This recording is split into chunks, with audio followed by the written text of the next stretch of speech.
The murder of Molly Bish, who disappeared from her job as a lifeguard at Comins Pond in Warren, Massachusetts on June 27th of 2000, shocked New England and left many questions but little answers regarding who could have committed this heinous crime. Since then, her family has become tireless advocates for missing children. Molly's sister, Heather Bish, sat down with me to talk about a new bill to help train law enforcement on missing children's cases. She also discusses this year's Massachusetts Missing Children's Day award winners. So this bill was sponsored by Representative Molly Bish, and she was concerned last year when we held Missing Children's Day, which my family has held every May for the last 18 years, and she realized, oh my goodness, our police officers aren't trained specifically in missing children's cases. And we felt very strongly about that because when Molly went missing, nobody knew what to do. They thought maybe she drowned. They thought maybe she was off with her friends. They waited 3 hours before they called my mom to tell her that Molly was gone. And 76% of children who are abducted by strangers are dead in the first 3 hours. So time is of the essence. So for the past 18 years, my family specifically, and most importantly, my parents, have advocated for training for police officers and to overreact when a child goes missing.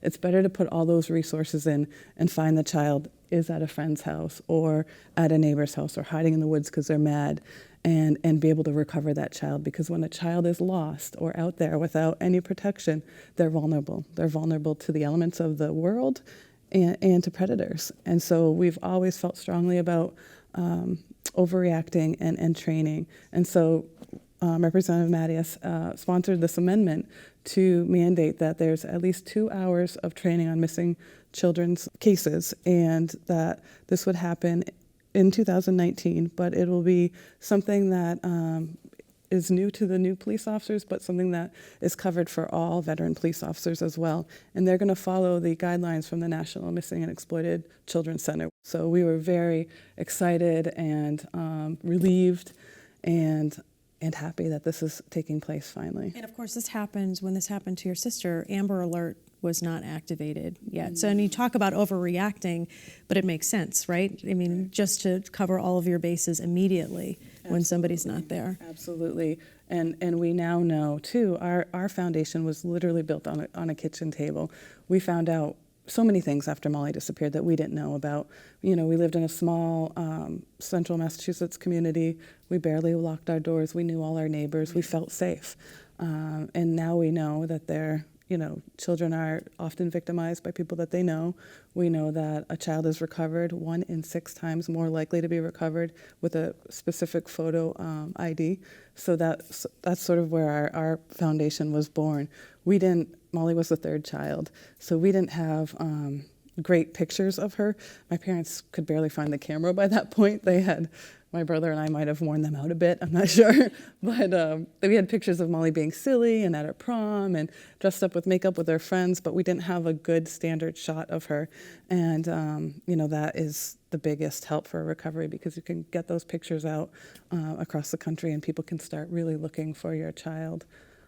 So that was the premise of our foundation. So Massachusetts Missing Children's Day is coming up, and I know that's something that your family has been involved with for years. There are some awards that are going to be given out. Tell us about that. Absolutely. So we have built this Massachusetts Missing Children's Day to honor the missing children in Massachusetts, and that includes runaways, all the children that are missing. And we also like to honor the people who have worked to protect children. So this year we are honoring Representative Carolee McGrath, who's sponsored a number of bills for child safety.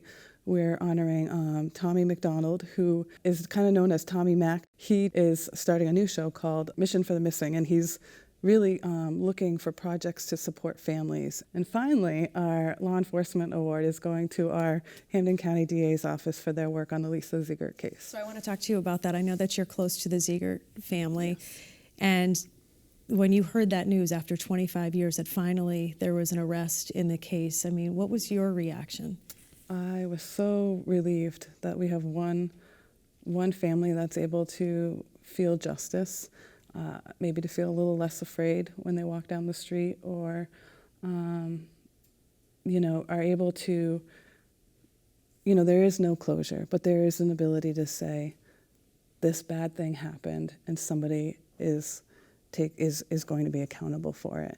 And so I was relieved in some ways. And, I think that there's a whole other journey for the Ziegert family now in facing this and learning of what happened to Lisa.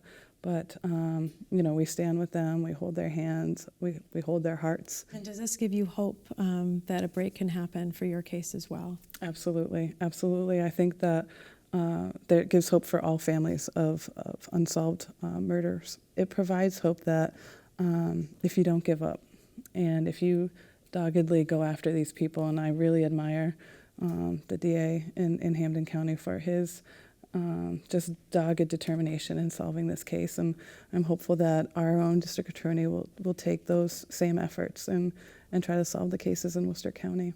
So we're coming up on 18 years of this happening to your family. And, you talked a little bit about, hope that it would be solved. How does your family function the way they do? They've done so much for the community, and they've reached out in so many ways to help other people who are grieving. How do you do that every day? I think when you experience that level of loss, it's often referred to as losing sort of a part of yourself. You sort of learn how to live without, your arm or your leg or a piece of yourself. And you get used to being sad at Christmas time or on your birthday or Mother's Day, and I think those are all difficult tasks and it's a difficult journey. But if you take that sadness and that anger and that hurt and that pain and you try to push it in a different direction, in a positive direction of making something better, whatever it is, my family felt like we needed to make sure that parents understood that we need to talk about safety with our kids, that it wasn't something that we should avoid. And, who is a stranger?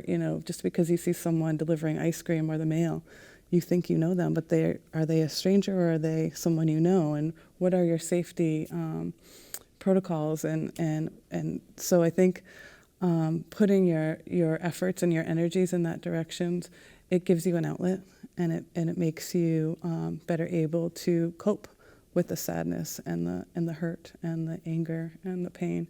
So I think my parents have provided that model, at least for my brother and myself and my own daughter, and I'm proud of that. And I think that they've shown people that that's a way to cope, not to just yell and get angry and sad, but to try to make the world a better place. And my mom often would quote, to make our life a blessing. And so that's what we've sort of lived with our sort of family philosophy. You guys are amazing examples. Thank you so much, Heather, for coming in and talking to us about this, and the best of luck to you and your family. I appreciate it. Thank you.